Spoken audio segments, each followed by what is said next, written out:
there, and they closed down the shop today so we can do this. So thank you, Ruben. We really appreciate it.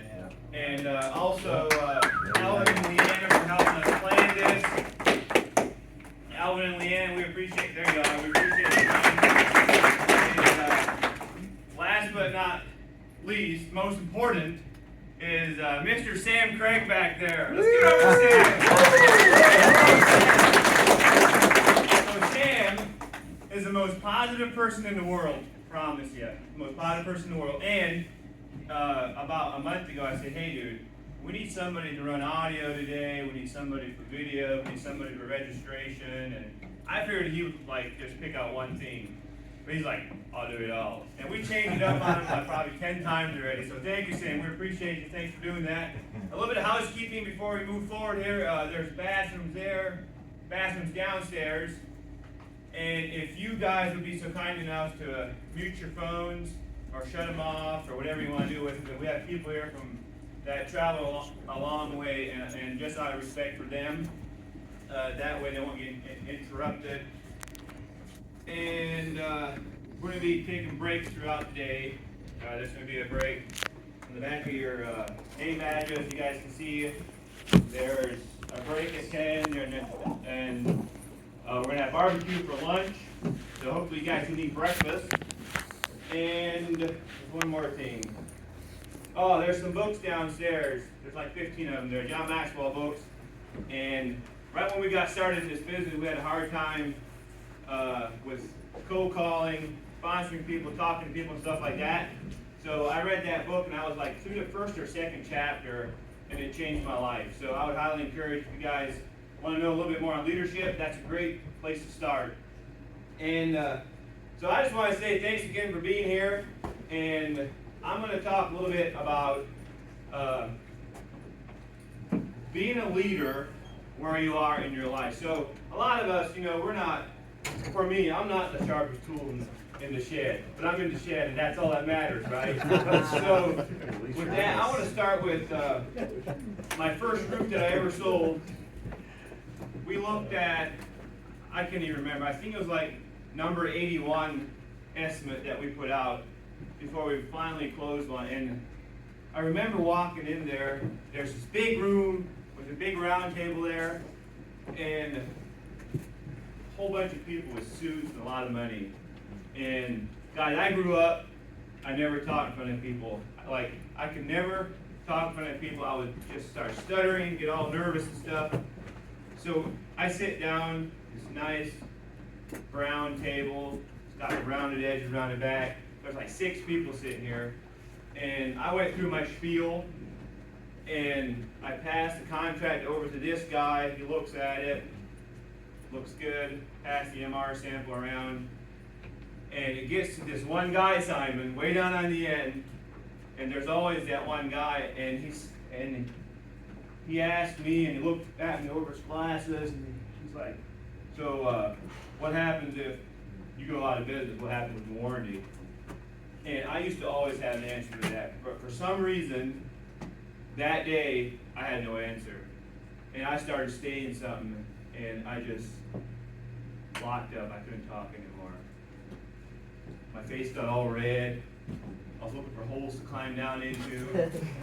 But there was none. There I was, by myself. And then finally I just said, "You know what? I used to stutter a lot." And that was the only thing that I could get out. And the guy pushes that contract back across that nice brown table.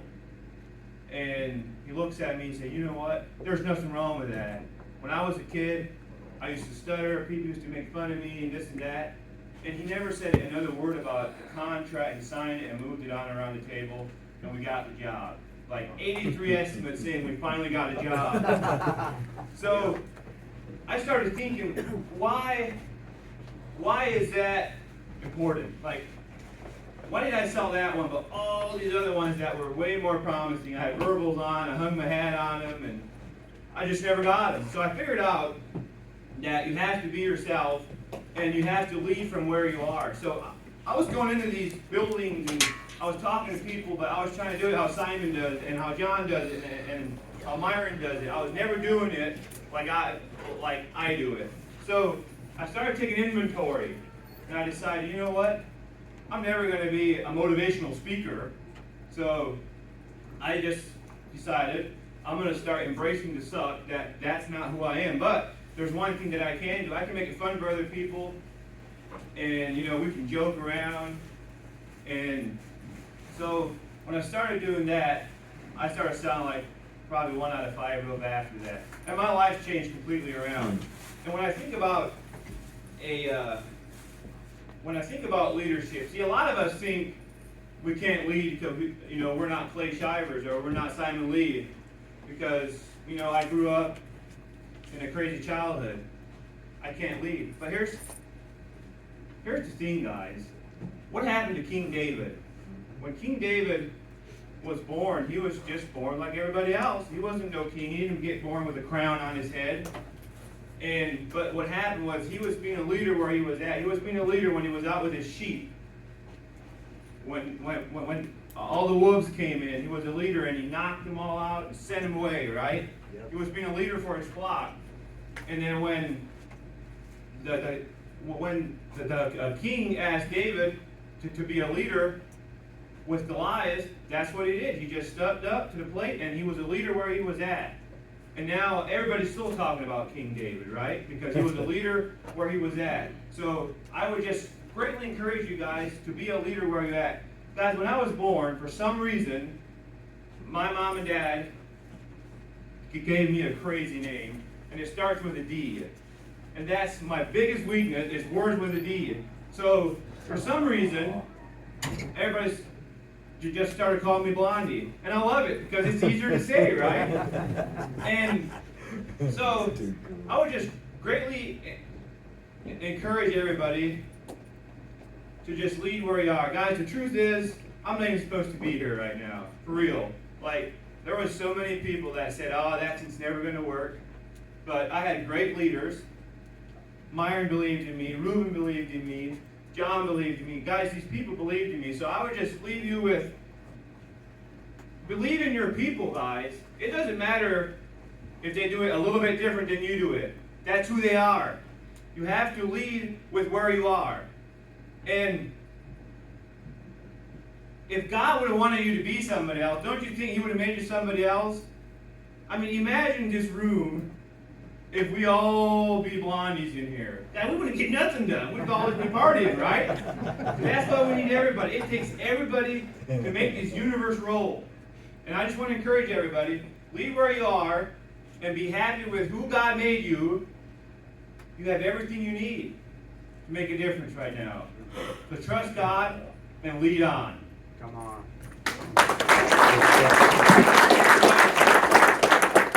Thanks again for coming, guys. And the next guy that I want to introduce is a very dear friend of mine. And I asked him to do a little bit of a speech this morning. And I asked him to do something that I didn't know if he was going to say yes or no. So we're great friends. And he shares his story with me a lot. Guys, this guy has been through a lot already in his life. And I asked him if he would be kind enough to share his story and what happened and why he came out the other side the way he did. And I asked him to just be brutally honest with you guys, right? You guys want everybody to be blunt today, right? Stepping on toes, that's what we need, right? So I asked him to share his story, and he's poured like 5 hours into this. So I am super excited to see what this guy has to offer for us today, and I'm definitely going to be taking notes. So with that, please help me welcome my good dear friend, Mr. Reuben Miller.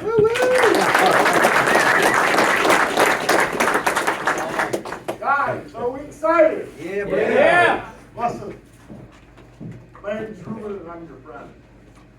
So if we could, on the count of 3, I want you all to introduce yourself. 3, 2, 1. Blondie! It's good to know you. Listen, we're going to talk about leadership, relationship building. We're going to have a great day. And I just want you guys to Yeah. Just sit Third here, one over. be open-minded, be That one. open-hearted.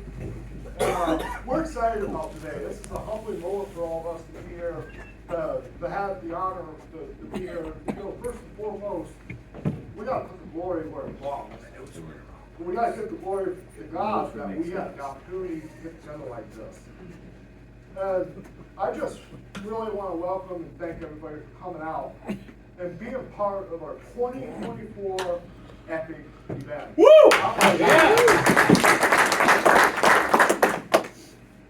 It's amazing to see how many committed leaders we have.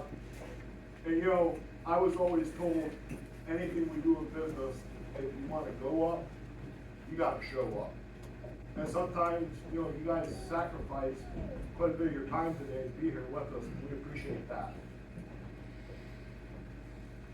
I just want to ask everybody today, as we have our speakers here, as we have people going through their stories, I'm just going to ask you what my good friend Justin Land says. Can you just lean in? Just lean in with the conversation. Be part of it. And be part of the conversation. And before I start this morning, I have a question. How do we see people? How do we see people?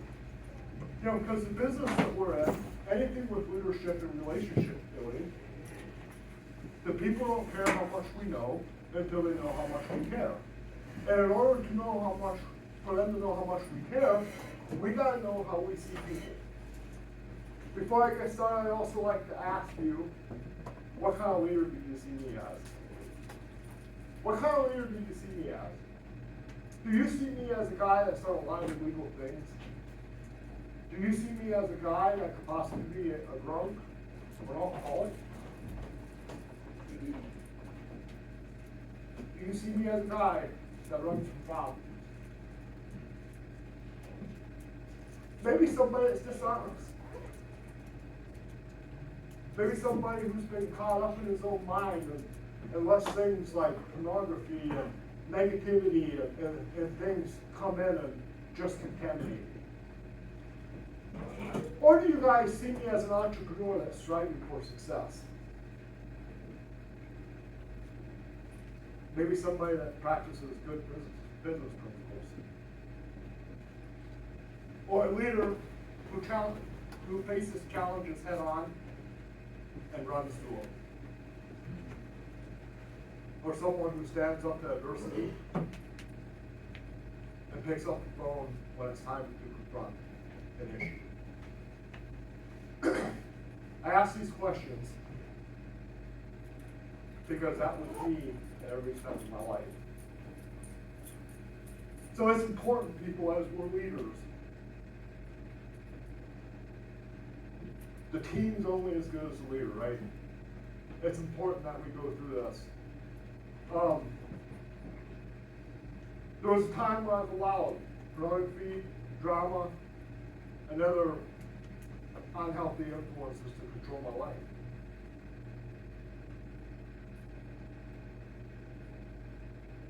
And there was definitely a time, without a question, I was a drunk and an alcoholic.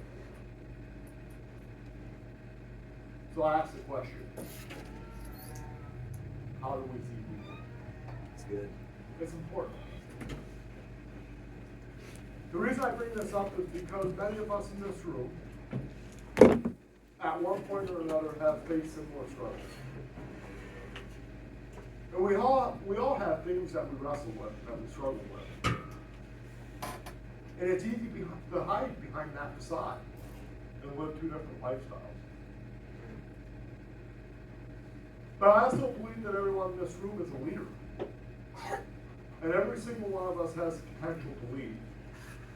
But it's up to us to decide whether we'll be good leaders or whether we'll be bad leaders.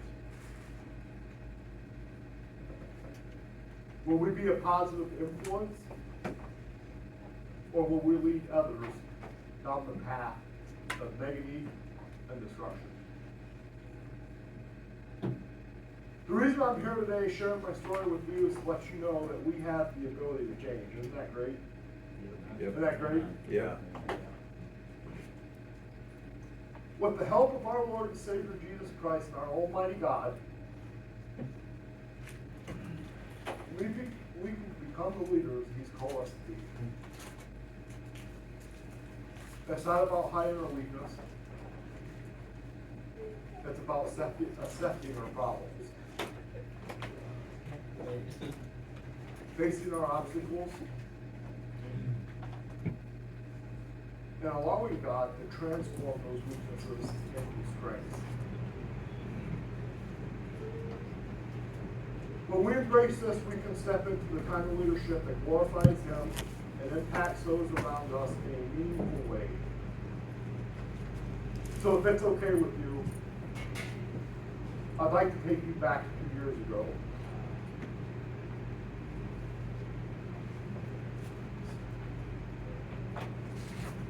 Of what my life looked like. And also what it looks like today. So, in my life, one of the greatest personal battles I faced has been alcoholism. For many years, alcohol consumed me, and I struggled to keep control of my life. But through the faith of God and a deep desire to change, you gotta have a desire to change. I was able to turn my life around and embrace a new way of living. One rooted in integrity, commitment, and doing the next right thing. You see, on March 24th of 2023, I hit the lowest point of my life. I was overcome with self-pity, feeling like life had no worth. I reached a moment of crisis.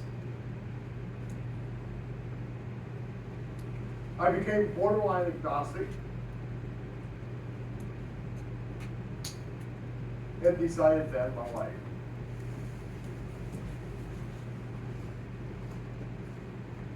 As I loaded that gun, I placed it against my head. I pled with God daily. If He had a purpose for me. In that moment, my thoughts were all about me. Nothing about my wonderful wife, my 3 kids. But then something miraculous happened. As my finger touched the trigger,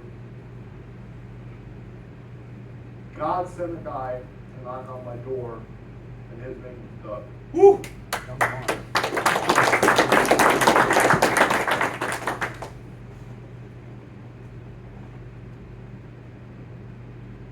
And this was God's intervention at the darkest hour. You see, Doug had no idea what I was going through. It was 1 o'clock in the afternoon, and it was raining, and anybody else that has a job should have been at work.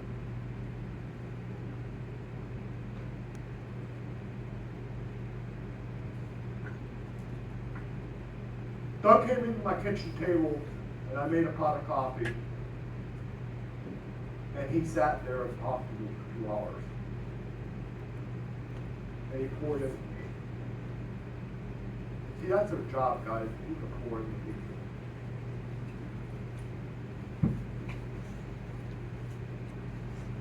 That was also the moment of one of the hardest decisions of my life. I had a choice to either put the gun down or to go answer the door.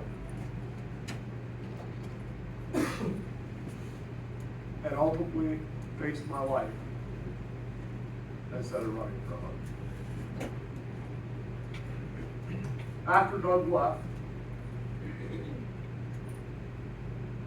I called Liz and we talked. I was broken mentally, spiritually, and me and her agreed that I needed help. But we just didn't know where we were going to start. On March 27th, 2023, I decided to put the bottle down through the grace of God, the help of my wife, I brokenly, humbly walked into my first Alcoholics Anonymous group. And I thank God that there's a program called Alcoholics Anonymous.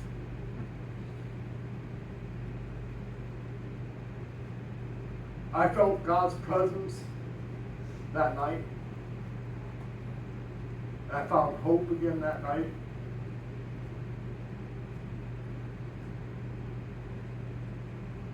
And they gave me an opportunity to face my challenge by working through the 12 steps on Alcoholics Anonymous. And if anybody wants to know what those 12 steps are, right behind Brian, that's a program I try to work in my life daily. That's helped me. You know, one of the most significant lessons I learned during my recovery is that vulnerability is strength, not a weakness. There was a time when I thought hiding my struggles would make me appear stronger. But in the truth, it was only when I opened up about my battle with alcohol that I began to experience real growth and healing.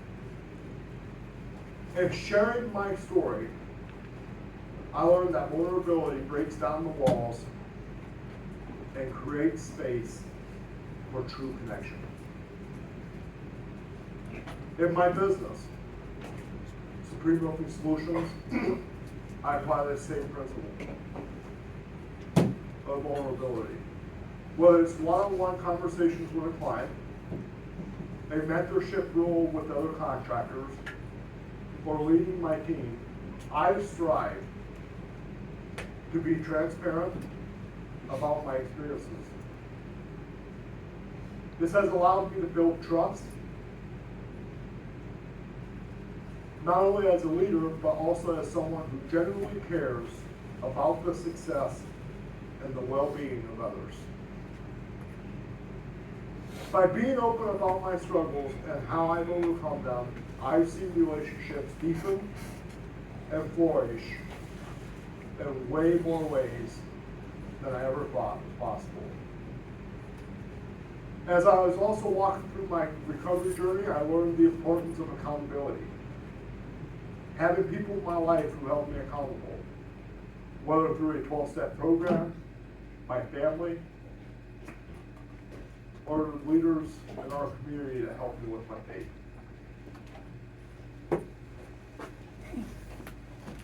It kept me grounded in moments of weakness, and in turn, this experience has shaped how I operate in both my personal and professional life. Because guys, what we do privately will be revealed publicly. We can't live two lives, eventually it'll come out. Along with accountability came a deep sense of self-respect and the need to build personal boundaries. And in recovery, I realized that in order to succeed, I needed to set healthy limits, both for myself and my relationships with others. Boundaries have become a key part of my life. They have allowed me to protect my mental and spiritual health, and they give me the focus and the strength that I need to achieve goals today. In my business, I encourage a culture of accountability, integrity, and respect. I believe that when people are honest with themselves and others, and when they maintain healthy boundaries, it opens the door for growth. It creates an environment where trust can thrive. I make it a priority to build a company where communication is transparent, where feedback is welcome, and where people are held at a high standard of excellence, just as I was through my recovery. I also try to create an environment where people can share their struggles, where you can listen,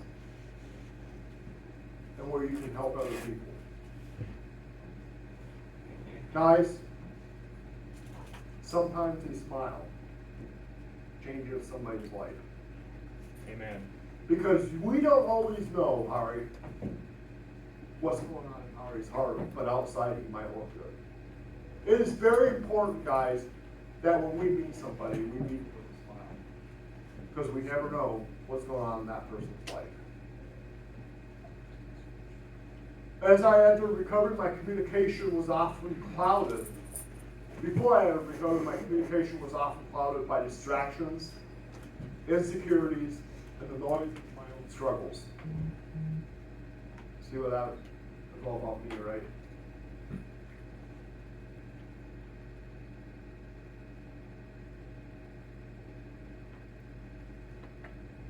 But in sobriety, I've learned the art of active listening.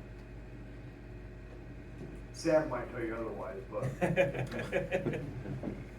whether it's listening to my wife, my children, my team, or people I serve in the community, I found that true communication starts with being present and truly hearing what others are saying. This shift in my communication style has been a game changer in both my personal and my professional relationships. In the context of my business, this skill has allowed me to be more attuned to the needs of my clients and team members, listening with empathy and understanding what has enabled me to solve problems more effectively. Foster collaboration and create a work environment where people feel valued and heard. This has led to stronger relationships and a more cohesive and a more motivated team. How do I use my story to help others?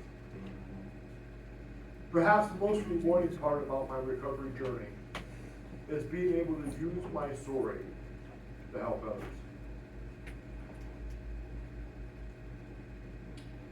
Whether sharing my testimony with someone who is struggling with addiction, whether it's mentoring a fellow business owner, or offering guidance to someone looking to improve their communication and their leadership skills, I see my story as a tool with impact. I believe God allowed me to go through these struggles in this journey so that I could be a blessing to others and strive to live out that purpose every day. Through Supreme Mercy Solutions, I've had the privilege of building long-lasting business relationships, not just based on contracts and deals, but on real human connection. I see every interaction as an opportunity to lead with compassion, integrity, and grace. As I continue to share my story, my hope is that others will be inspired to pursue personal growth, foster deeper connections, and communicate with authenticity. At the core of everything I do is my faith in Jesus Christ.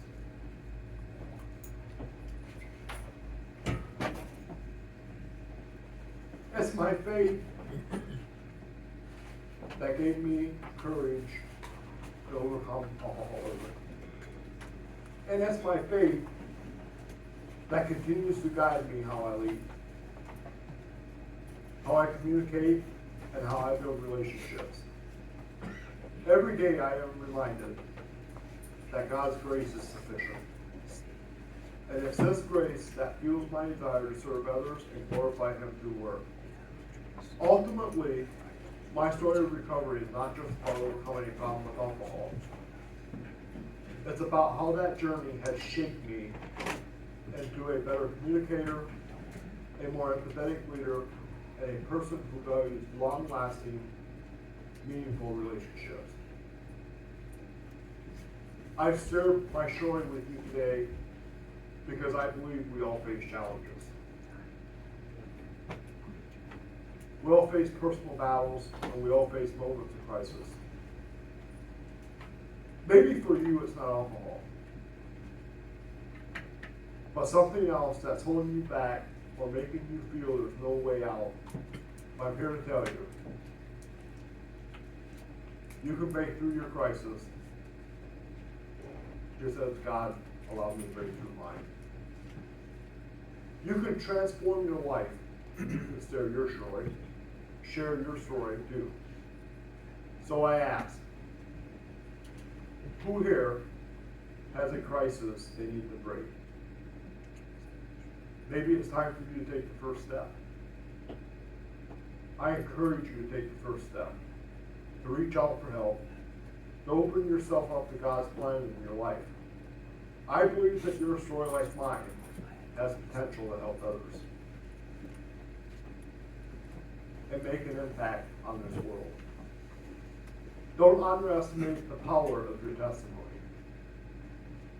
Through faith, integrity, and commitment to doing the next right thing, you can create a life with purpose and helping others along the way. I challenge each and every one of you today to reflect on your own struggles and ask yourself how you can transform your crisis into an opportunity for growth, for connection, for serving others. Trust me, God has a purpose for you, just as He had a purpose for me. By adding this call of action, you create a moment for reflection that encourages others to find their own path of transformation and inspire them to share their journey with those who need it. This brings your story to a full circle and gives your audience a powerful opportunity for personal growth. Guys, I want to just share this. Every one of us, Simon, Vince, Matt, Dwayne, Hari, every one of us has a story. Every one of us. But sometimes we don't want to share it, which makes us unrelatable with other people. I believe the road to success has obstacles in it on purpose. Because God knows that His obstacle might not help me, but Vince's might. I'm just going to ask you guys to start sharing your story. As a leader, be vulnerable with your people. Be transparent with your clients. And when we're team building and we're leading a group of people, I think today it's very important that they know who they're with, who's helping them. Where did I come from? And where are we going? And when we share our story, it's not a sign of weakness. There's many a time that I sat down in front of a prospect, a team member, or a potential team member, a client, and before they sign that contract, I make sure they know who I am. It's only fair. And I've never had one person back on the field. Never. So guys, I hope my story inspires others to just one day, one little change. Maybe it's that next little change that you make, or that next little thing that we're holding inside that's holding blessings from coming into our life. Because today I'm a testimony. It's great being a leader. It's great being a husband. It's great being in the community. It's great to feel that God is with you and is working through you to lead others. And with that, I'm going to give it back to my good friend, Bob.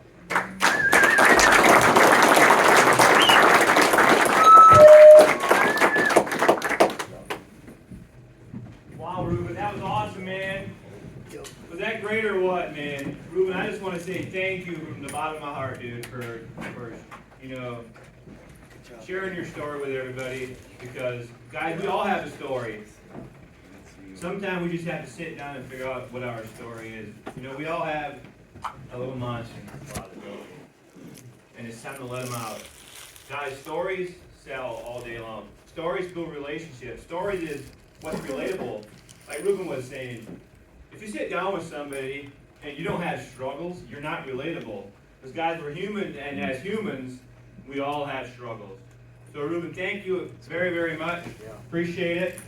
And next time we're going to bring up here a good friend of mine from Pennsylvania, sometimes from New York. Talked to him last night. He was in New York. Today he's in Carrollton. So I'm just very excited for what he has to share. He's going to talk about building a team and why it's important to make sales manager, even if we're just roofing or even if we're just selling products. Why it's important to become a sales manager, and how to be a great leader, and how to build a team. So with that, please help me welcome Senior Director, Mr. Simon Lee. Good morning. Morning. Wow, what a testimony. Yeah. Almost being shot, to being a great leader with team people. I mean, think about it. That's the power of the team. That's why we build a team. If you look at it, I mean, Blondie said he had a problem with stuttering. Who in here cares? Yeah. I don't care if he stutters. Look at his team. See what I'm saying, Urban? It's when people say that they had a problem stuttering and they did it anyway that I'm saying, oh, maybe I can do this too, you know? I remember when I first got started, I look at my hands. I was in New York. I was foaming. Tell you what, I went through 150 plastic gloves for 400 square feet. I think I'm allergic to foam. I told my guy this morning, I'm driving down there, I said, I don't think I can foam roofs anymore because I'm allergic to foam. He says, really, is it that bad? I said, yeah, it sticks to my hairs, and when you move your arm, it pulls, you know. I'm allergic to that.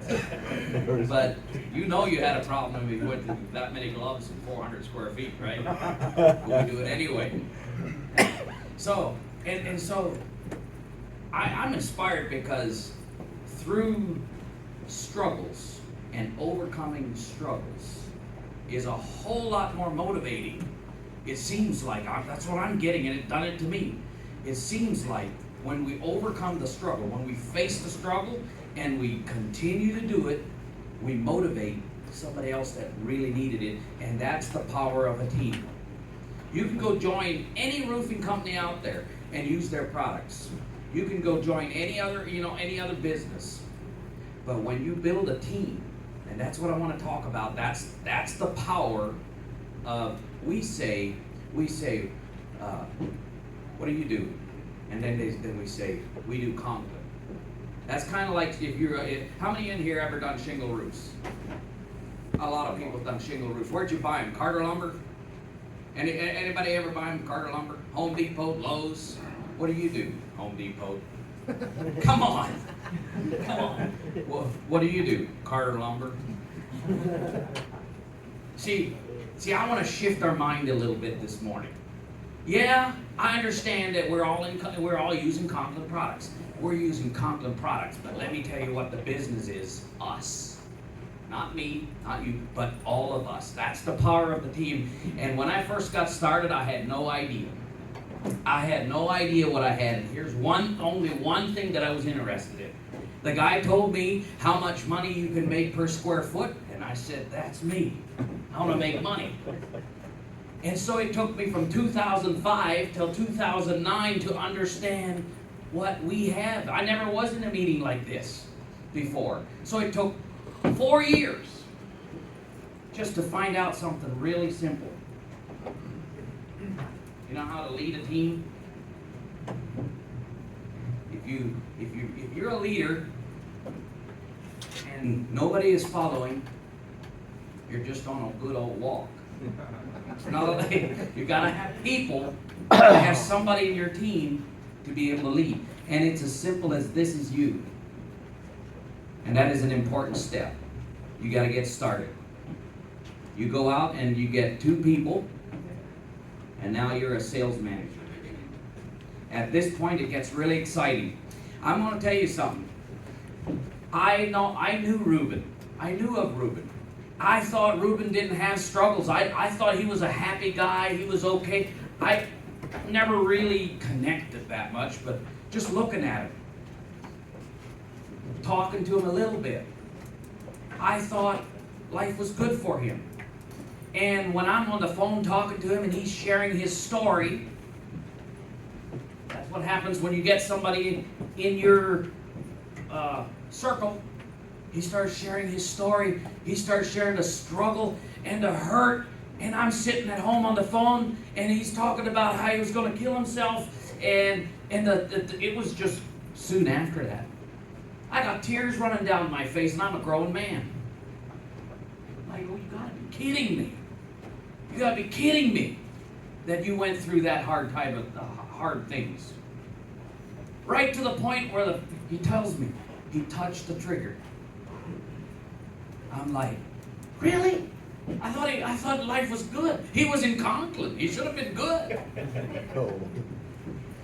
And he's sharing that story, and somebody knocks on the door. Did you know that the Bible says that you need to be hospitable? You be able to enter you, because it says you have entertained angels unaware. I wonder how many times people knock on the door and stopped him. How many times people knock on your door? How many opportunities come your way? And how many times for 4 years I said no? How many other people failed? How many did I fail because I didn't step up to it? I'm not here to put anybody on a guilt trip. What I'm here to say is the inspiration that I get from the team. Conklin is a manufacturing company that presents product so that we can afford to be here today. So that I can afford to go from New York to home. So I can be here today. Didn't have time to. But this is really more important to me than roofing. You see my point? It's a whole lot more important. So as a sales manager, you get 5%. Now 5% of 200,000 is what? 10,000. 10,000? That's not much, maybe. But did you know that most marriages would be saved in America from divorce for $500 a month? That's like 7,000, so we have a little extra. That could save the marriage. I'm telling you, this is where it starts as a sales manager. Now you might say, yeah, but I can't talk to people. I'm not good at talking to people. What would you like to be? That's the question I ask sometimes when somebody tells me, I can't do sales. I say, would you like to do sales? Oh, I'd love if I could. Look, that's the power of the team. That's the power of bringing people into your circle, is then they can grow and learn fast, or they can learn slow. It doesn't matter. It only matters that we're in. It's like he says, he says he's at least he's in the shed. He might not be the sharpest tool in the shed, but he's in the shed. Well, brother, I might not be the sharpest cookie in the jar, but I'm in the jar, right? That's what I've always heard. And here he's in the shed. Well, my dad always took me to the shed. I don't like the shed, man. I don't want to be in the shed. So, anyway. So it is important. It is important to get started. We don't want to just be on a walk. We want to be leaders. And I want to tell you, when I first got started, all I thought I wanted to do was roofing. The first year I did 2,500 square feet. I broke even. I was a general contractor, just doing anything. I did anything from changing old foundations to building brand new houses from the start up. I don't know why I didn't understand delegating and getting other people to do it, so I did it all with my crew. And guess what happened? I sent out that 1,500 flyers, because Andrew said if you don't send out flyers, and if you don't let people know you're in business, they're not going to call you. But it didn't get me right, because I was a residential guy and I was busy without ever advertising, word of mouth. I was busy all year long, and so the mind shift didn't happen to me right away. But I knew that there's more money in commercial, and so I did the 2,500 square foot, sent out a little bit of flyers. I think it was 1,500 flyers, and that was hard on me because I didn't like spending money to advertise. You know, not spending money to advertise is kind of like if you have a clock and that thing's ticking away and I only have, 15 minutes, and I want to stop time because I got too much to say in too short a time, so I'm going to save time, and so I'm going to throw the clock out the window, right? There you go. You ain't gonna save time by throwing the clock away. Well, you ain't gonna make money without advertising and spending money to advertise, but my mind shift hadn't worked yet. And so I went from residential to commercial, but only 2,500 square feet. Guess what happened?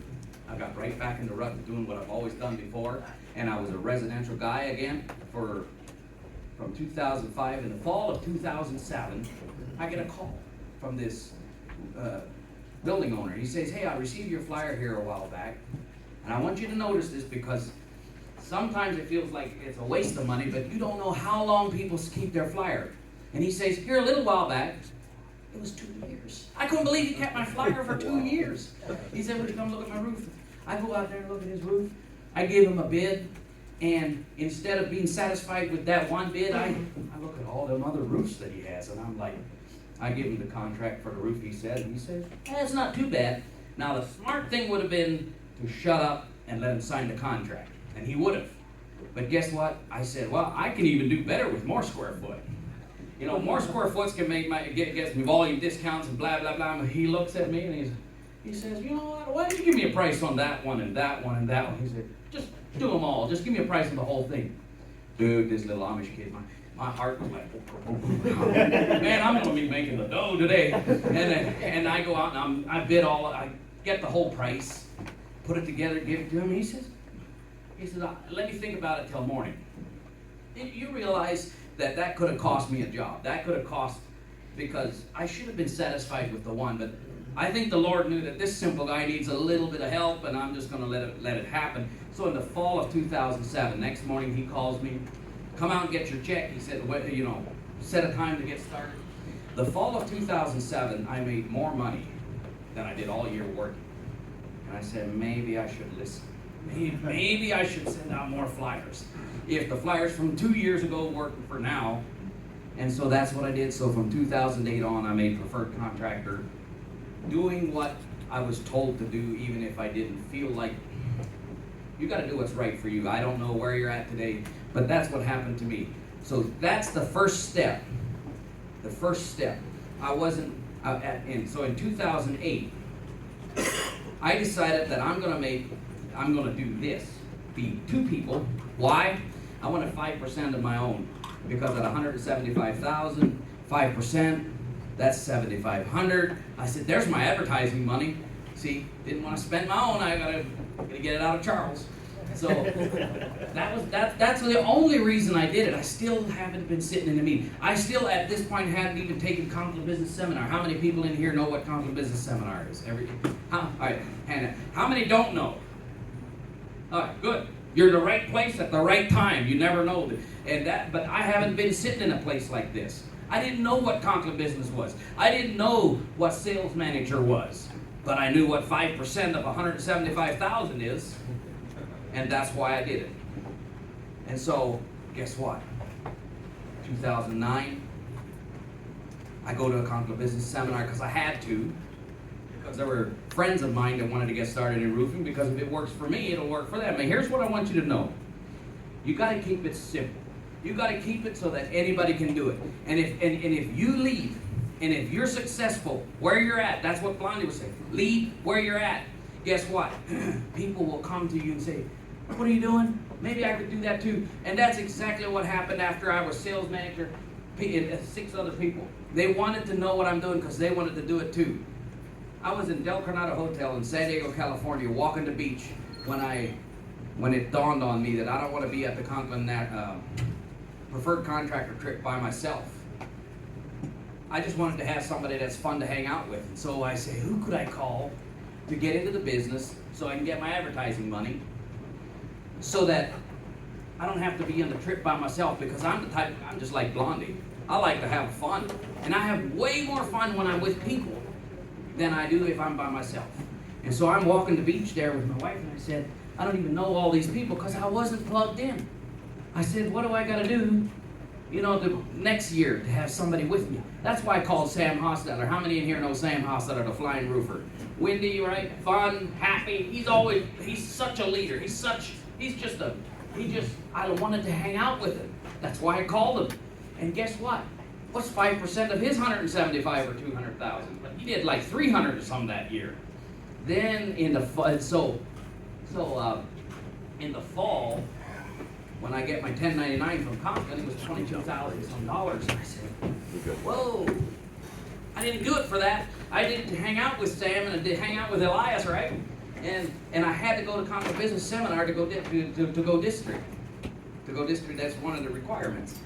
And then my light bulb went on. Man, if I did that I did only 2 times, what would happen if I did it 10 times?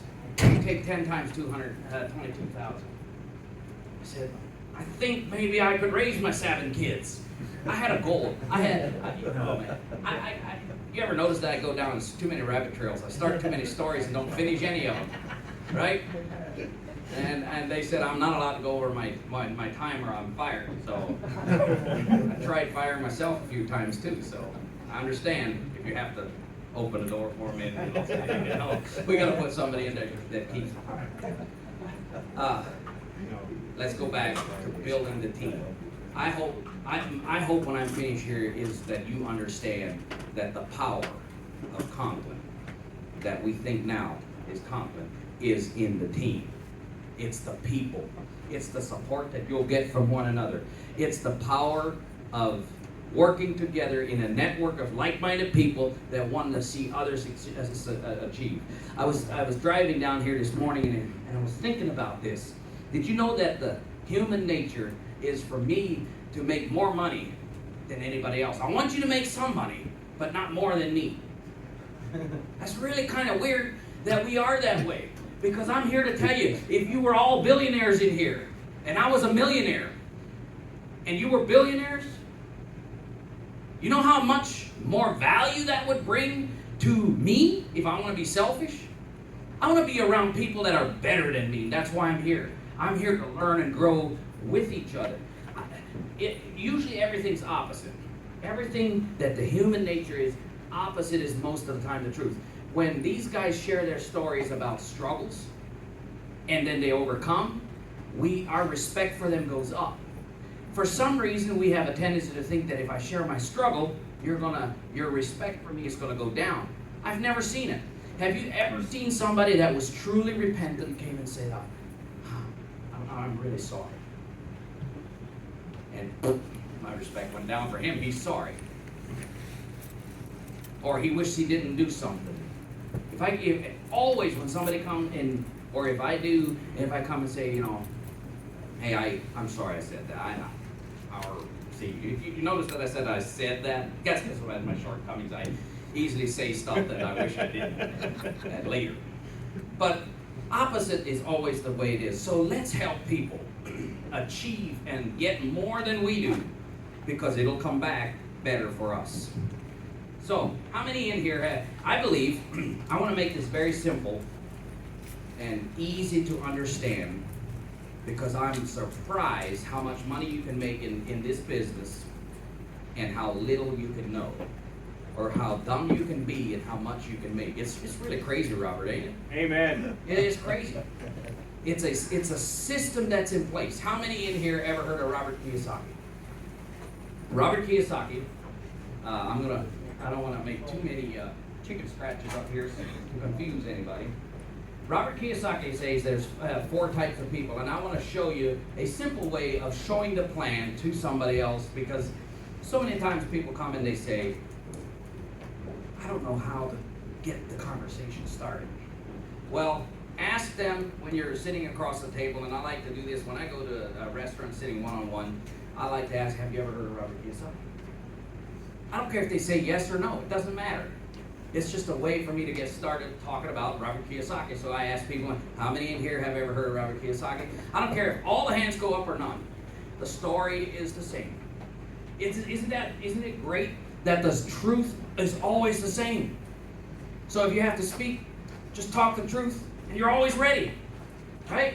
You can just, maybe that's the Sapphire way of looking at it, but Anyway, Robert Kiyosaki says there's 4 types of people.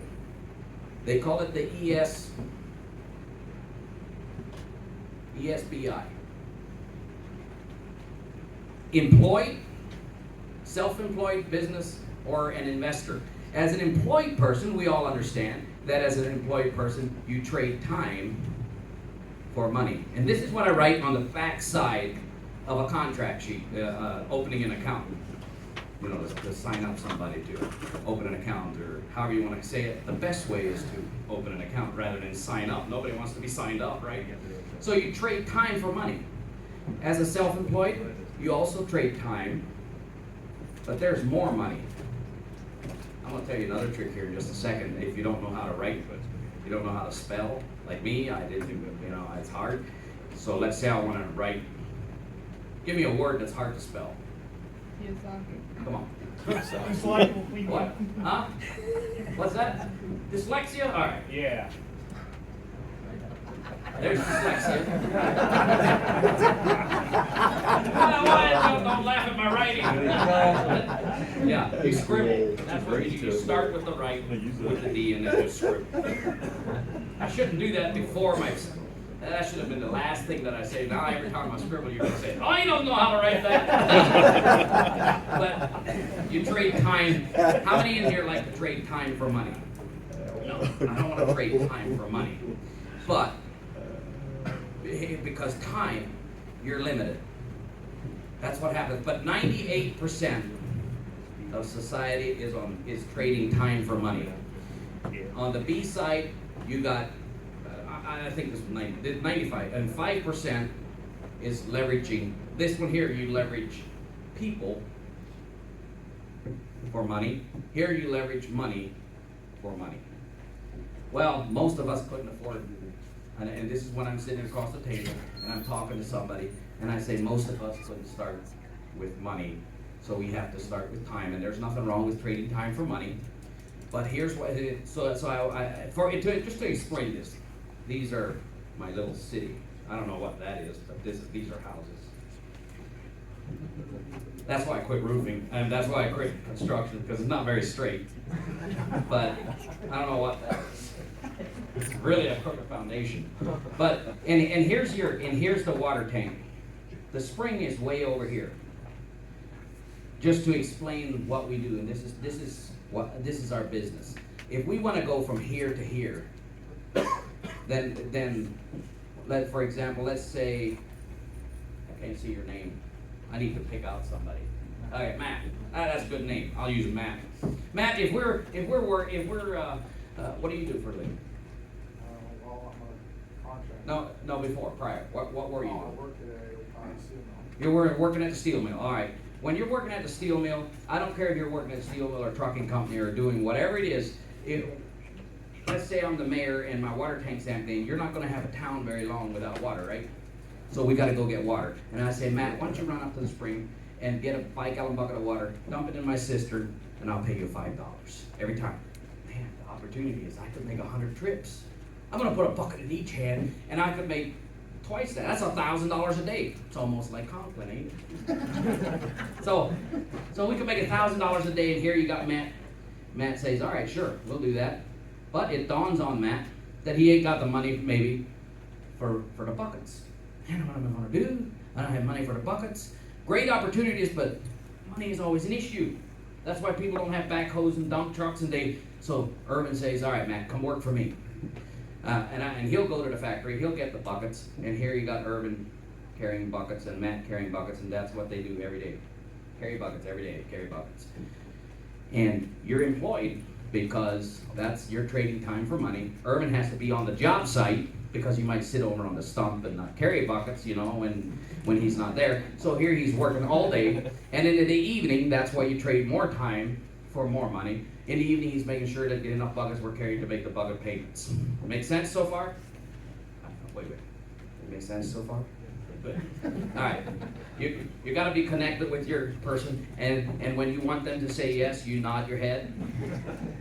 When you don't like something, we don't like that, do we? No.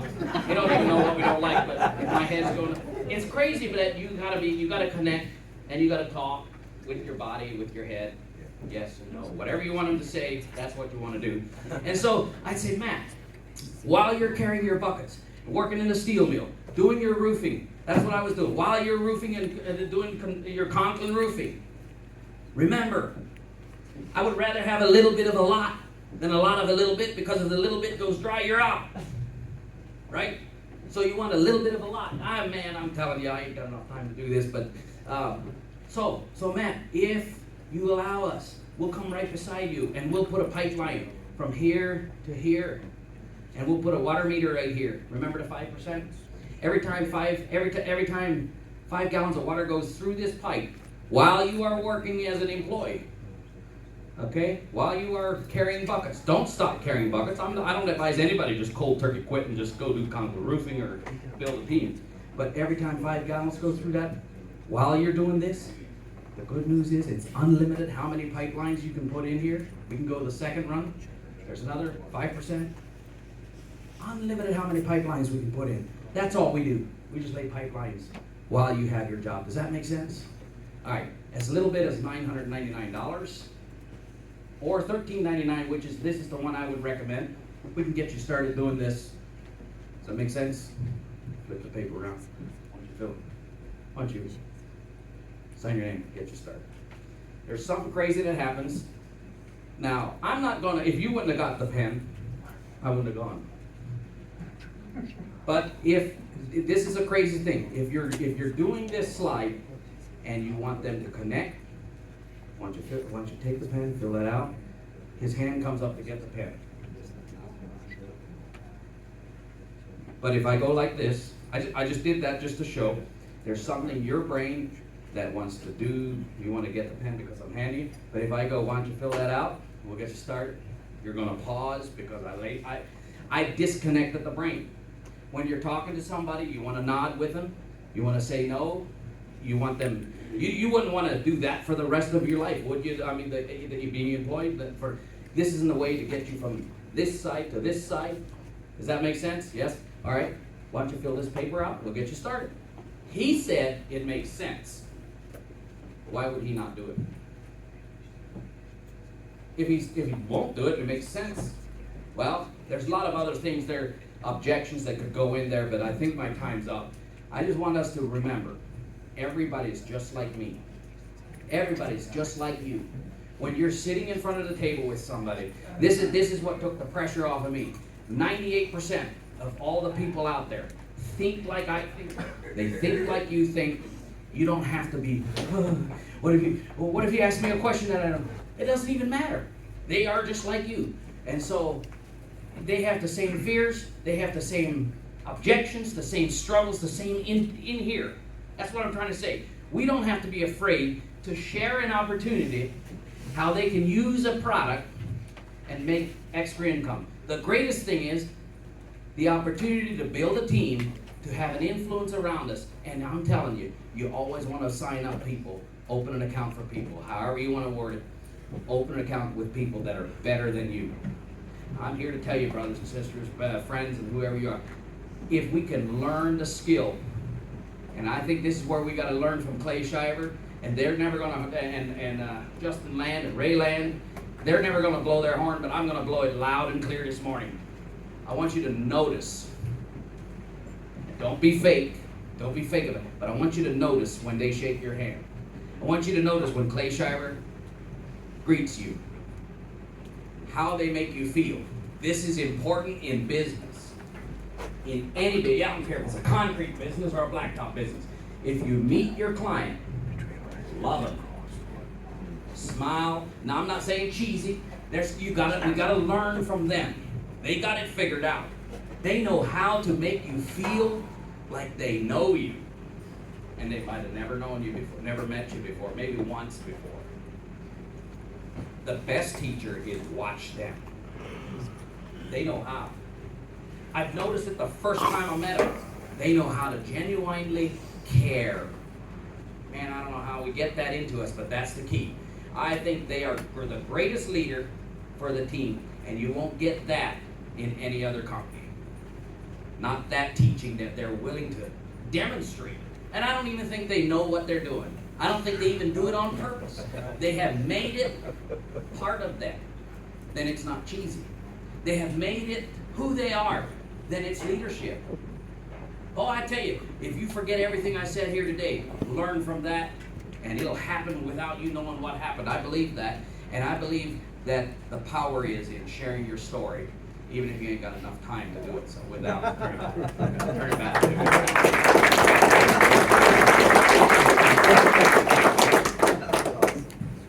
Thank you, Simon. Now we know. Now we know what we know, that you don't have to be a whole lot of anybody to be somebody, right? So, I'm surprised you got that real, Simon. I really am. Somebody was helping you. Because it never works out that way. So, hey, Simon, we appreciate you, man. Thanks for coming. And Simon's also going to be sharing later this afternoon.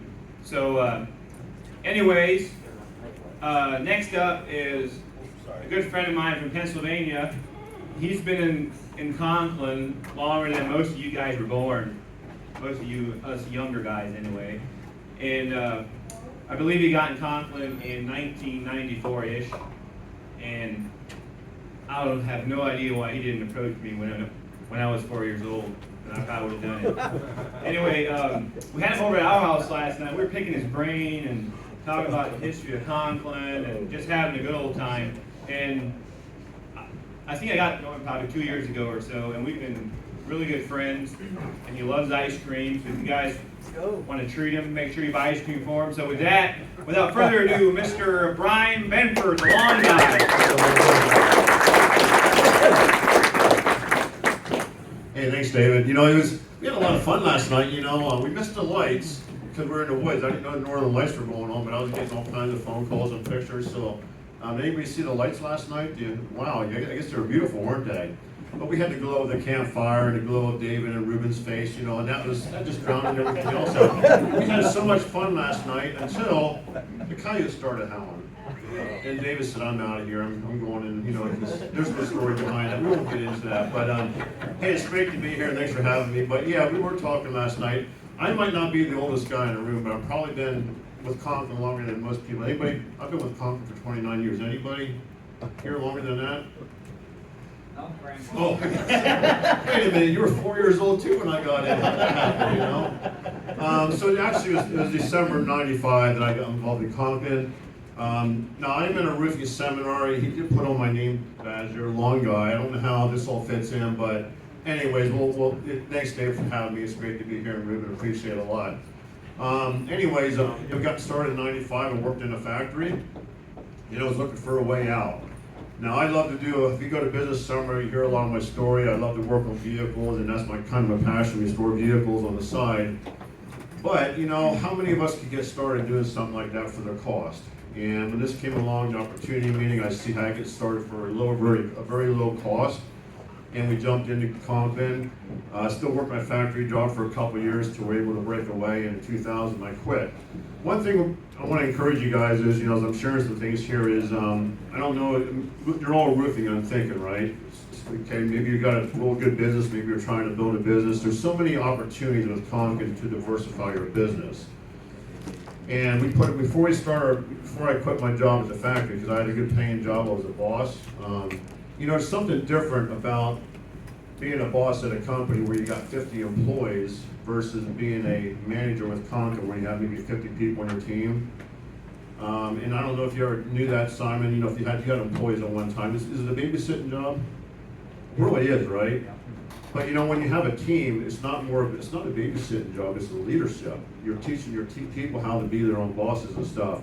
But anyways, when I quit my job, I was at total peace about it because we prayed a lot about it. And so we started doing lawns in 2000.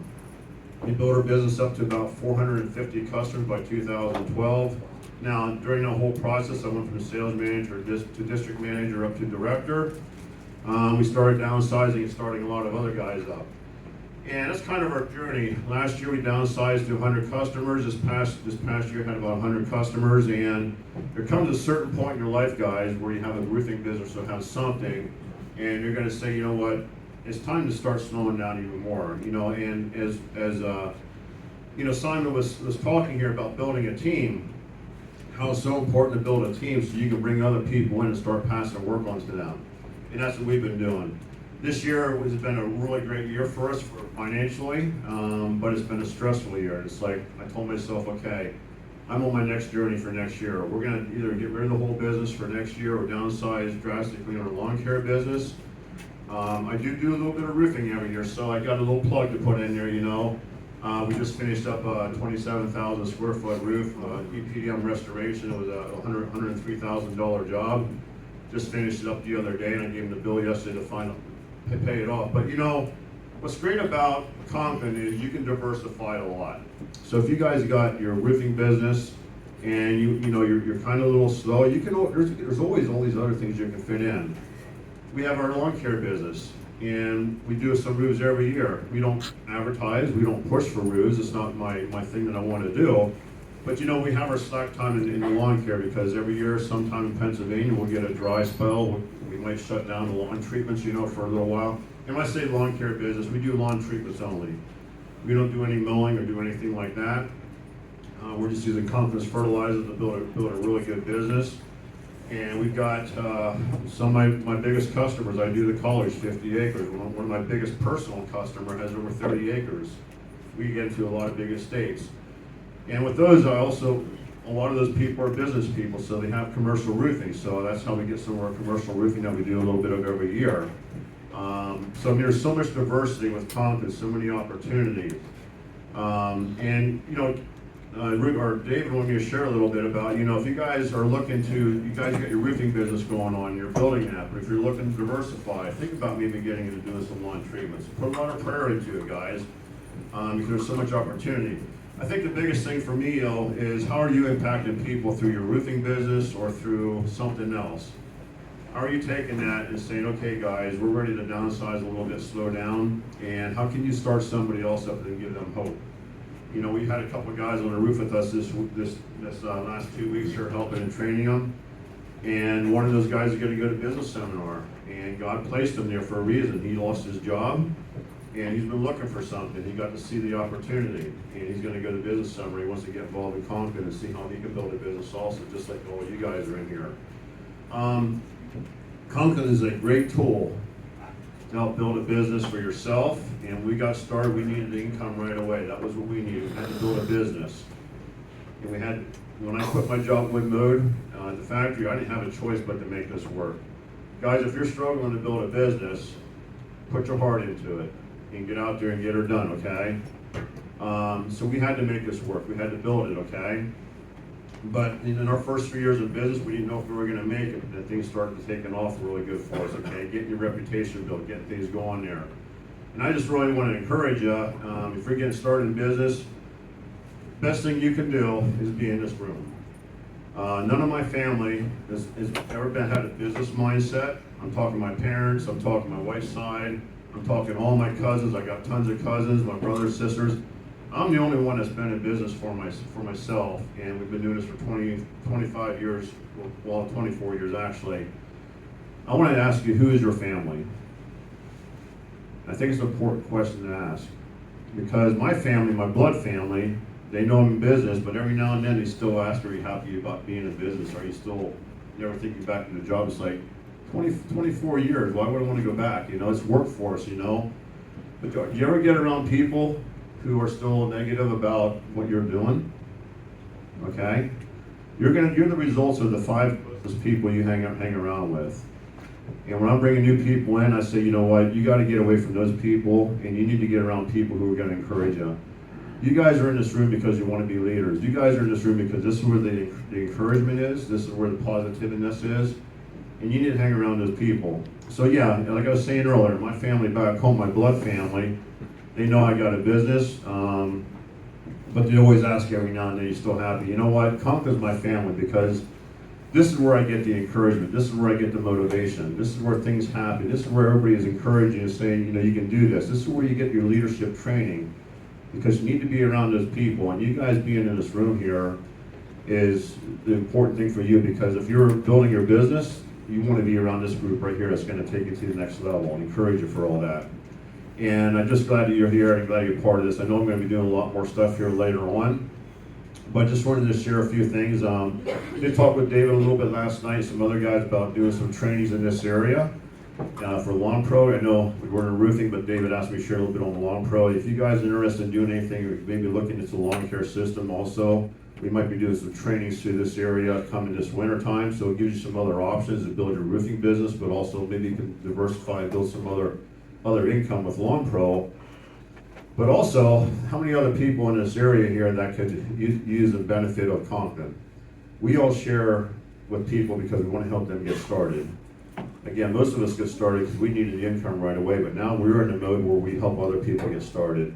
And hopefully we'll bring in some opportunities here and where you can bring people out and show them how they get started in their own business also. And Simon, I just appreciated your sharing it a little bit a while ago. And for most of you guys, I'm from New Columbia, Pennsylvania, and how you spell New Columbia is. So I learned something new from Simon there, and I thought, I just need to start writing like that there, and I'll be okay with whatever I do, So anyways, I know they asked me to just share here till about 9:30, so I just wanted to share a few things there for you guys. And hopefully we'll be around here the rest of the day and be able to share a lot more here later on in the panel. But hopefully I covered everything David wanted me to talk about on being a lawn care guy. And anyways, if you guys want to go for some ice cream later on, I think Ruben and David are treating for us. So, we'll do that because we like our ice cream. Thanks. Thank you, lawn guy. We appreciate you. And just so you guys know, I did not run out with those coyotes started hollering. Brian, you know better than that. I maybe thought about it. But, man, Brian, what a treat for you to be here. Appreciate it very much. And next up, I'm going to let Ruben introduce the panel that we're going to have because he probably knows the panel moderator a little bit better than I do. So, Mr. Ruben, welcome back. Hi, I hope everybody's getting some notes and some good information. Oh, yeah. Am I on? Yeah, I'm on. The reason we want Brian, because he's a lawn guy, and the lawn guys like green stuff, right? So we were told he's loaded, and he's taking everybody for ice cream after. So I am excited that today that we're gonna have a women's panel. Because a lot of people are like, where does my wife fit into this business? And everybody that works for me, or is in my team, whether they work for Supreme or I help them start their own roofing business or their own team building, realize and understand how important it is for the female to be part of it. So the next person that I get to bring up on stage is my business partner, the mom to my children, and just a very, very amazing friend, and especially very important to me when you're going through tough times. So it's my honor to bring up my beautiful wife, Liz Miller.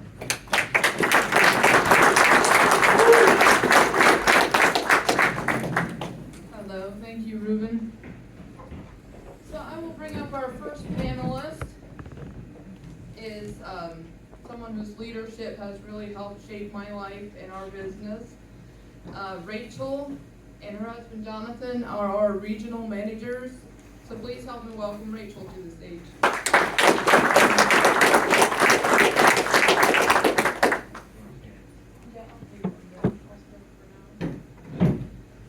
The second panelist we have, they moved recently, so we're glad to have you in our community now. Rose and her husband Robert are our national directors, so please help me welcome Rose. And last but not least, please help me welcome Sadie, a good friend of mine. Our husbands are running buddies, and Sadie and I are running buddies as well, so we're excited for her. Is this yeah. Very good. Go ahead and take that chair over there, and I'll keep this in case you guys ever want to sit down.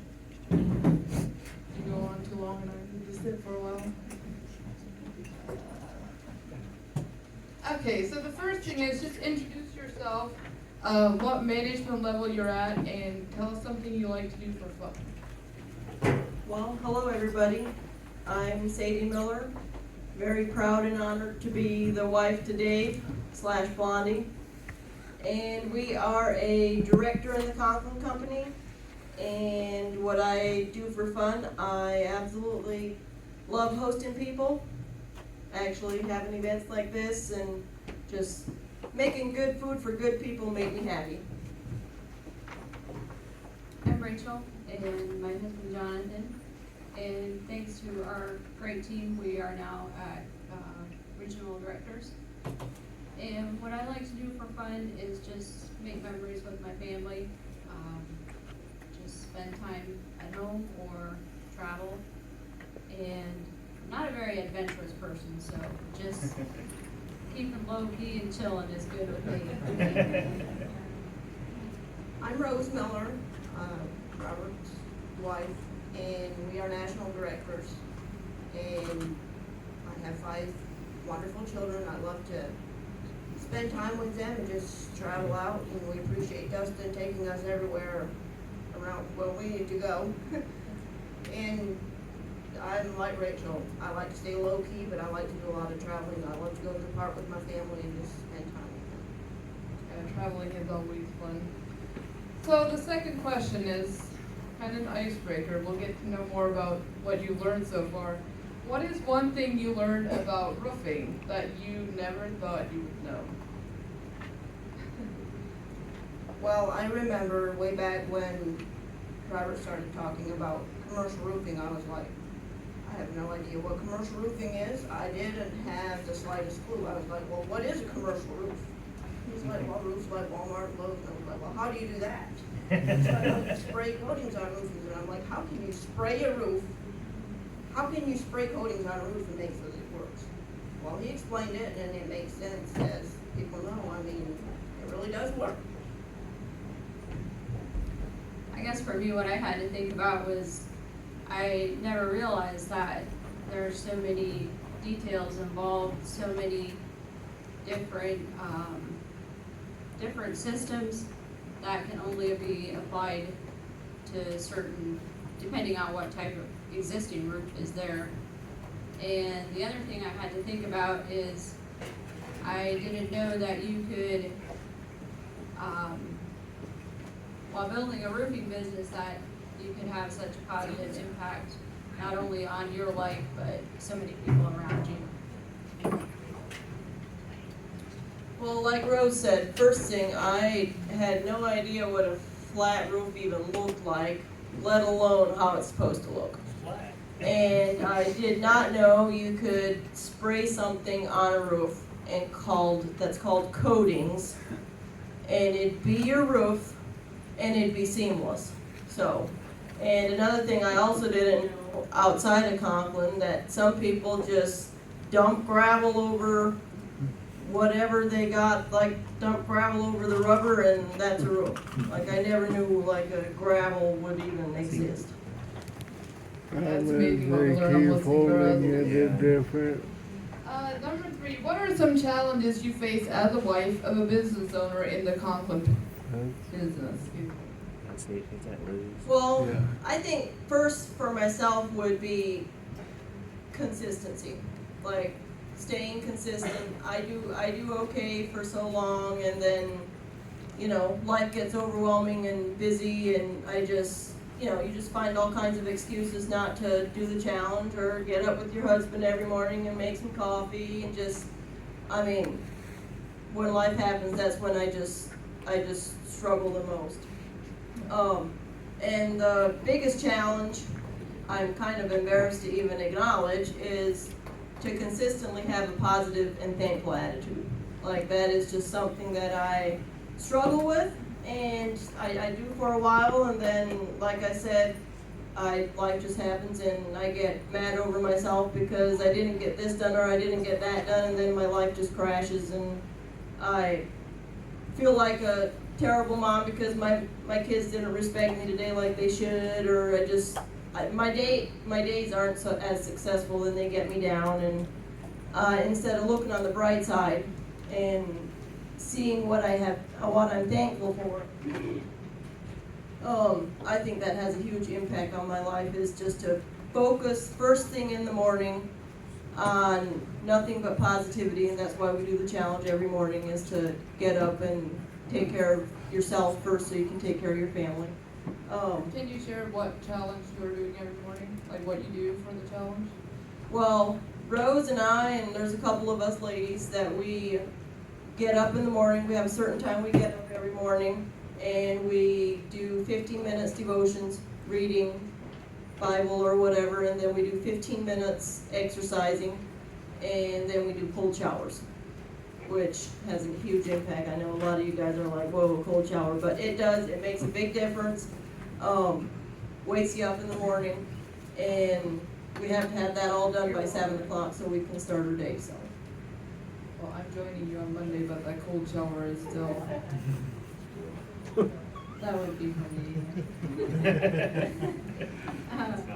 Well, I guess you guys put this question in here so that everybody sees that we don't have it all figured out. Yeah. I can identify with what Sadie shared, but what came to my mind was sometimes it can be challenging to adapt and change as we go through the different seasons of life. We've been in this business for 10 years, so that means there's been different stages to it. And for myself, I wish I could just find a system or something that works 100% of the time and forever, but it's not like that because your life is constantly changing. So to help me with that, I think praying and just recognizing that fact that something's gonna work for so long, and then we'll have to adapt and change how we do something. And just praying about it, and also sometimes getting Jonathan's perspective of it. Like, how does it look to you? What do you need or want me to do that you think could be most helpful? And another one, it's gotten easier over the years, definitely, but I remember just starting out with small children, it was discerning if it's my place to go along or stay at home. And there's always, you just gotta find what's best for your situation and your time. But I do know, I remember times when we had to figure out a sitter to go along with the child, plus some children at home, and maybe not staying at the same place all the time we were gone. So it can be stressful, but I do want to tell you that I don't remember ever that I went through all that stress of figuring everything out and coming back home and then being like, that wasn't worth it. It was always worth it to figure things out and make it work if it was the right thing to do. And then another thing that I'm sometimes not exactly sure is the best way to actually support Jonathan, and what motivates him, but I try to keep figuring that out. If you get a challenge sometimes. Well, one of the challenges, one of the things that I think is most challenging for me is, well, right now, especially with the roofing business in Kentucky, and we're living up here, he's doing a lot of traveling. And sometimes that can get old, but it's doable. I mean, if we keep a positive attitude, and we keep smiling, we try to do something fun with the kiddos every time he leaves, it's easily doable. It's not that he's gone for 2 weeks at a time, but 3 days can sometimes seem like a long time. But as the children get older, as Rachel said, it changes. The challenges aren't the same that they were right when we started. I mean, we've been in business for, 13 years. We started out when the two oldest were 1 and 2 years old. They're are 15 and 16 now, so some stuff gets easier and some stuff gets a little harder. But I think if we can adapt with the challenges, could I say maybe, if we keep changing with each stage, try to, as Rachel said, try to figure out what's best for that stage, I think we can all, I don't know if I'm making sense, but I think we can all keep trying, if at every stage, try to figure out what's best for that stage in life. But I think just being positive, keep smiling, being happy, try to do something fun, as I said, maybe go out to eat or go to the library or just do something fun at home, maybe order pizza or just whatever happens, I think we can make it fun for the children, it's not as bad. And then, as Rachel said, trying to decide what's best.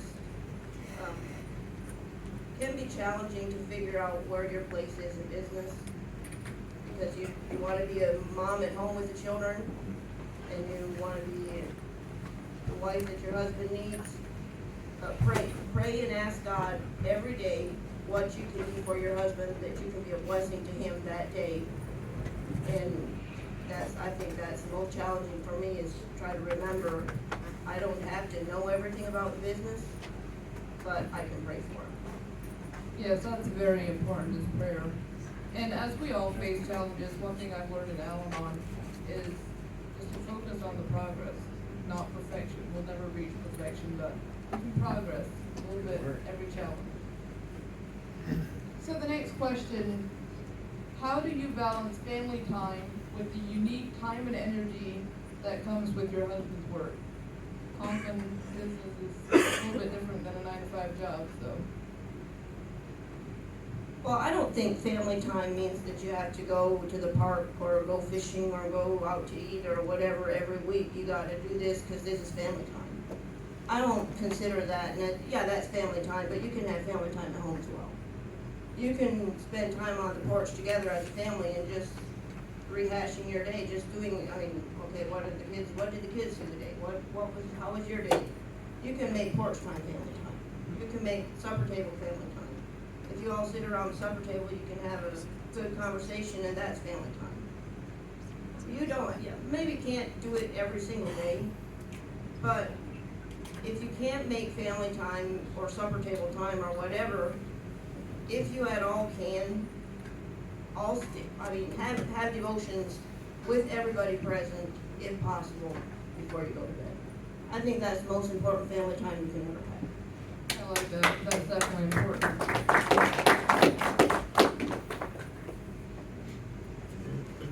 Well, when I was thinking about this, I think, one family's balance could look like the next couple's utter chaos. So you gotta figure out what you want for your family time.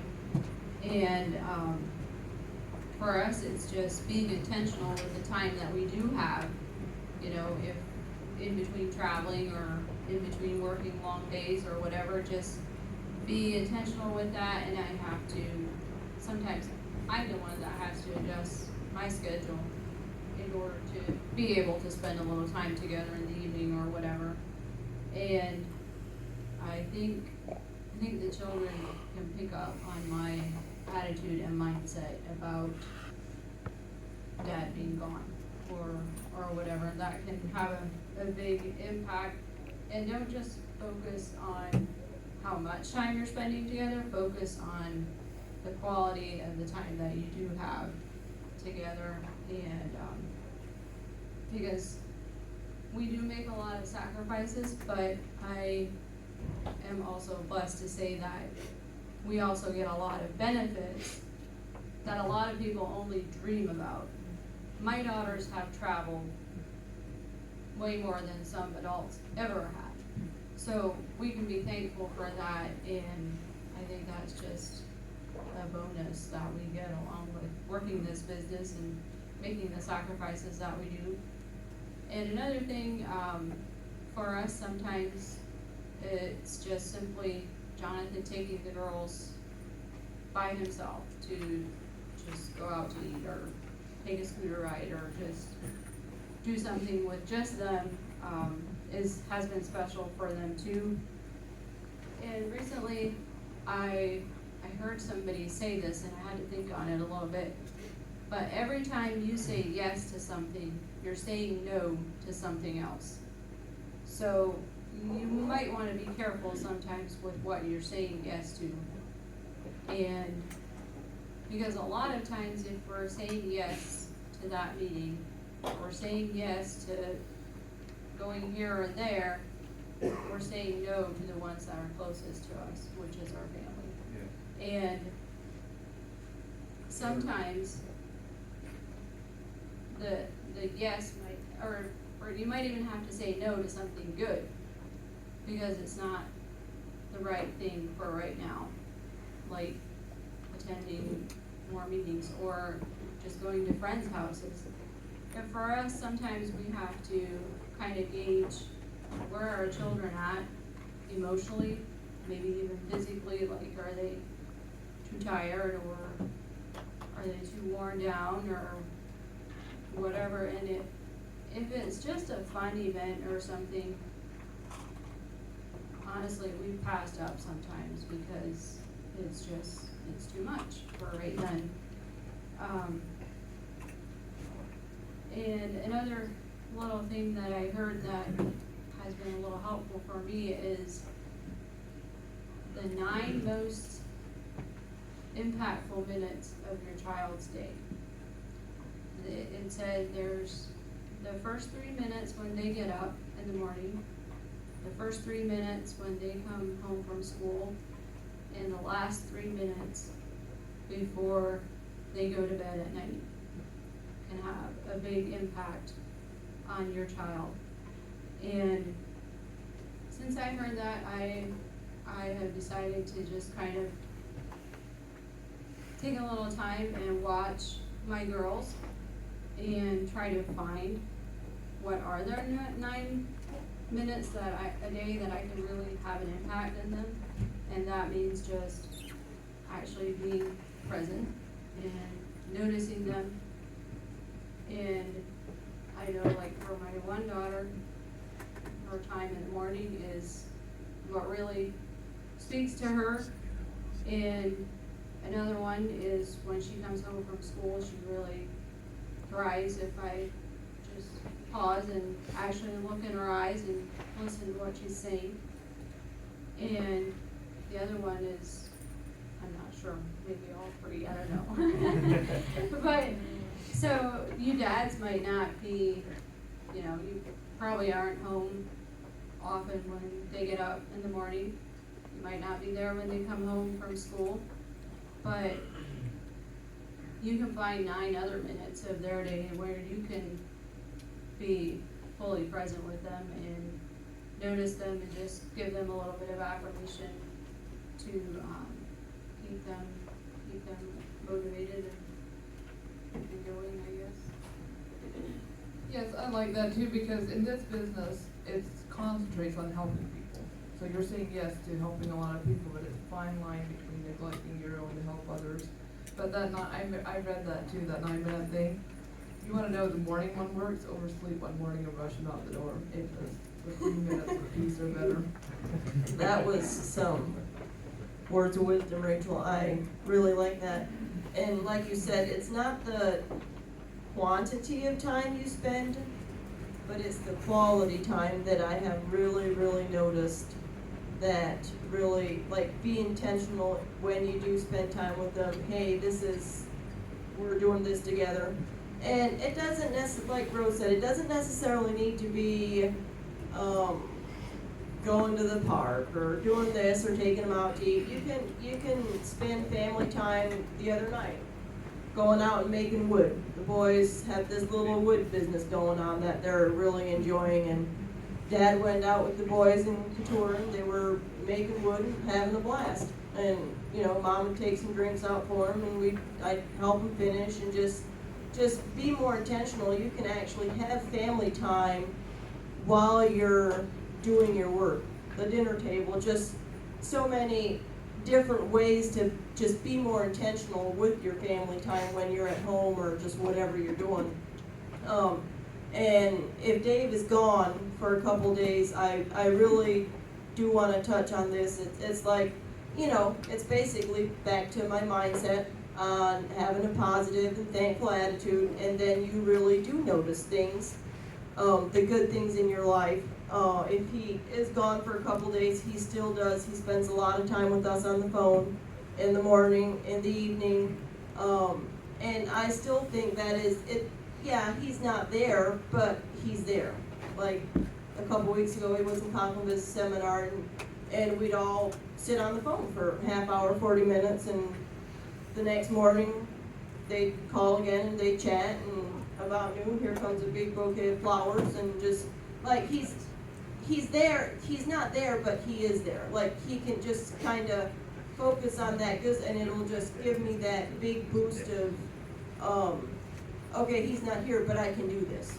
And it Still just, showing you he cares. yeah, even if right, he's and gone. it does make a big, big difference. And yes, your children, or my children, do know if mom's just busy and hectic and just not having that right mindset. My oldest, he can pick it out very, very quickly. Mom, what's wrong?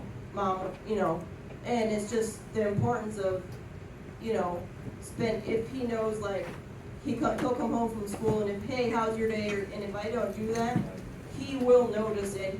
He'll come up to me if I'm busy doing something, and I don't even intentionally do it, but he'll notice that, and he'll come up, well, Mom, how was your day? And I catch myself, well, because he'll be acknowledging me, and he'll be like, what was wrong, you know, and And notice if you're not yourself and Yeah. happy when they get no, home. and Yeah. it just is a really good reminder on those 3 minutes, like, because I really do notice that first thing in the morning, and my Kenny especially, like, in the morning, when he gets up, he needs me to be present and, you know, not pushy. He needs his time, and you need to just, so, yeah, I really think that is important.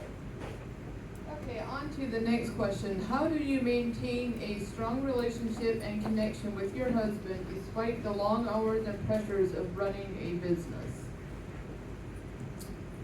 Well, I feel that kind of runs in with the last question, is just, be intentional with setting aside a couple hours for you and your husband then as well. And that doesn't even, yeah, date night is really awesome, like I truly, if you can figure out something to do that, to have a date night every now and then, go out to eat or whatever. But with small children, that gets hard, then you gotta find a babysitter to do that, and I think it helps us a lot if we even just send the kids to bed earlier, a little bit earlier, and we sit out on the patio or the porch, or, you know, whatever it may be. And honestly, even sometimes I have to hunting him down. I ended up going to the office last week, and I took him lunch and spent a little bit of time with him, and then and really be intentional with the small moments, like really soak in the small moments of appreciating each other and acknowledging each other, and just helps tremendously. But first and foremost, I cannot stress enough, is having God at the center of your marriage. Like, pray together, read together, talk to God together about your struggles and how you truly feel, and it will help tremendously. And I mean, I sometimes think, we were just talking about, like, he is our ultimate father after all, so why can't we just together talk to him about it, and trust and believe, like, he will take care of us, and he will be there for us every moment we need him. And that has impacted our marriage, our life, family, just everything so much, if we just grab hands together with God at the center, and we just ask him to bless our marriage, and it makes a big, big, big difference. Yes, I agree. It's hard to fathom, but God loves you more than Dave does, or vice Right. versa. Yeah. Yeah, I totally agree with that, Sadie. Definitely be praying with and for each other, definitely. And we've also noticed, I mean, it's just so important. I realize maybe not everybody has the opportunity to, you know, be married or have their partner with them or whatever, but, it really is one of the greatest gifts that you can give your children, is to be intentional with your relationship. Our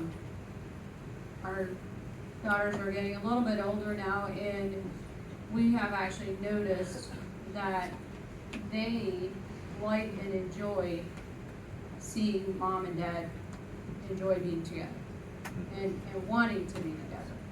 That is, I think it brings a peace to them and stability. So it's definitely something that we try to do. And probably the most important thing is just really doing life together. I mean, the everyday ins and outs and ups and downs, and yeah, there's date nights and all that, but if you're not doing life together on a daily basis, then the date nights won't really be as fun or meaningful. But honestly, my favorite date night is just at home. Well, sometimes in a restaurant it's crowded and you can't talk and stuff. Yeah, I can't relax in public and actually have meaningful conversation like I can at home. That means either sending the kids somewhere maybe, or we have a cabin office that it's actually a treat for them to go out there and have their own dinner out there and sleep out there and stuff, so we do that occasionally. And then, another thing we have done is we do our annual anniversary trip, just a 2-night getaway with pretty local usually. But it's something we always look forward to, but like I said, if we wouldn't do the daily life together, and if we just wait till that time to actually work on our marriage or relationship, I don't think it would be very beneficial. I mean, it definitely strengthens our relationship, but that's not the core of it. And another thing is just sometimes when you're so busy, you actually just need to let the other person know, hey, I need a little time to talk about something. Can we do that tonight? Or just so you both are aware that, you know, we need to talk about some stuff and are on the same page. And then we used to do this, we got a little off track, but I think we need to get back on, is weekly check-ins, where we usually do it on the weekend, where we just ask each other, how did I do this week? And it just opens the door for some of those conversations where all the other nights you were telling yourself, well, it's late, we're too tired, now's not the time to discuss those little things, but sometimes I stuff the little things and it ends up being a big pile finally, and that's never good. So, and then another thing is attending like convention, GLS, some of those annual events together. I think just learning and growing together is powerful for strengthening your relationship as well. I think for myself, it's really important, as Sadie said, to pray together every day. But for me, I like to know what he's going to be doing that day. I think it's important that I not only know what he's doing, know where he's going to be, but know what he's going to be doing so I can pray for his work that day. If he's going to be at the office, maybe he's just doing boat work, but I can pray that God will bless his work. Or if he's going to be talking with the business owners, or if he's going to be talking with a potential prospect for the business, or whatever it may be. So I exactly know what he's doing, so I can pray for that specifically. And then when he comes home, ask him about his day and ask him about how his day went, how did this guy, how did it go with this person or whatever. I think that's really important. And it is really important to, at least, I don't know if we do it every week, but just intentionally spend time together. Make sure you do have that time. We've done coffee shop every once in a while just to get to know, all right, what do you have planned for this month? Or what are you doing in the next couple months that I should put in my plan? And we don't do it as often as we would like to, but if we just make the time, we can have the time to do that. But really, I think the most important thing is pray for him every day, every hour, and just know what he's gonna be doing that day so you can ask him about his day and ask him how his day's going. Call him during the day sometimes if you know he's maybe kind of stressed out about something. Call him and let him know you're praying for him and thinking about him and whatever. So, and we do like to go out and spend maybe a night. We went this summer, we did 2 nights at a cabin that we went together, and that was really, I thought that was really good for us. So if you get a chance to do something like that, I know it's not always possible, but it can really help out a lot. Those are all very important things, and I think, well, everybody knows Ruben and I's story now. And appreciation was huge for us once we learned to appreciate each other no matter what. And I always say, if a woman feels appreciated, she'll amaze you with what she can do. It's probably vice versa too. So really quick, we're running out of time, so maybe a 10-second. Any follow-up closing thoughts that you want to share? Embrace what you think is hard. Give it all you got, and just do what you can in this business and try to help each other out. Just pray, be positive, be thankful, and keep smiling.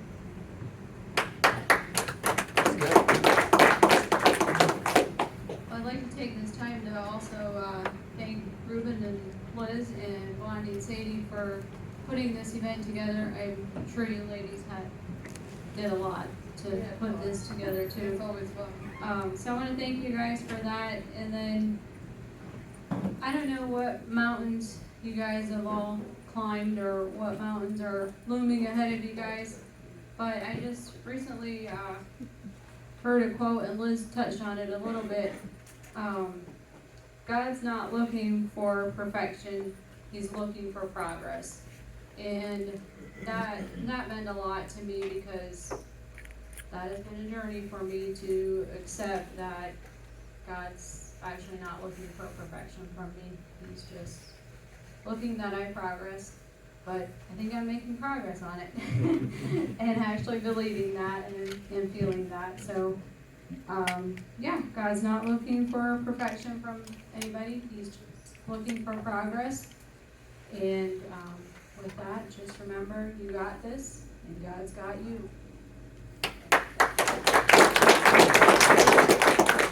I would say get up and focus on your blessings and the good in your life. There is always good no matter what. Don't focus on the negativity, because that will be right there hindering you as well. So shove that out the door.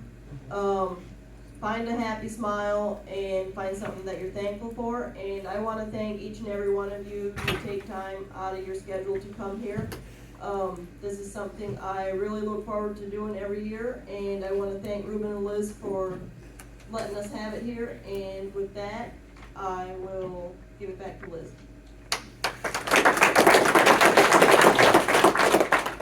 Well, thank you, ladies, for sharing, and thank you, everyone, for being here. Woo! Wow. I was standing back there, and as I'm listening to these ladies share their story, I think we should have a men's panel on what we do for our ladies. Do we realize how important of a role they have in keeping our businesses, our families, and everything together? And I think if we do a panel of men, I don't think they can say what the women said. I don't think they put the effort into their families like the women do. So let's give all the women in this room a round of applause. That's exactly what they do too, is what they were sharing about how they, like, my wife, for instance, what she was saying about how she tries to start my morning and stuff, she goes way beyond that. And it's incredible because sometimes I'm just too stubborn to accept it, you know what I mean? And I never knew until just like a month ago that it means a lot to her if I call the kids before they go to school or if I answer my phone calls. And I got home and she thanked me for answering my phone. How hard is that? You're taking care of the kids. So I think if we're all a little bit more intentional, might be better. That's good. Well, I don't know about you, Dave, but I think these people are getting ready to get up and stretch their legs and maybe stretch their arms a little bit. But I think we owe all the people that shared this morning a round of applause. And I want everybody to thank Sam Craig. Sam's doing a... That's my man back here. That's Sam Craig. Bring it, He's Sam. flying over here.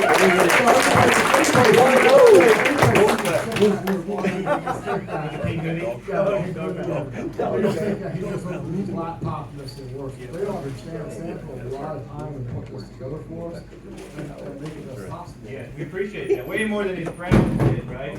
Yeah. Way more than the Browns, yeah. Yeah. All right. Anyways, we're gonna take a 15-minute break. Just get with people, let's network. We got some snacks over there, there's some drinks in the fridge. We'll be right back here. Can you push it out a little bit? Yeah, we can do a little bit. There's also a restroom downstairs if you guys need one. There's one right there and one downstairs.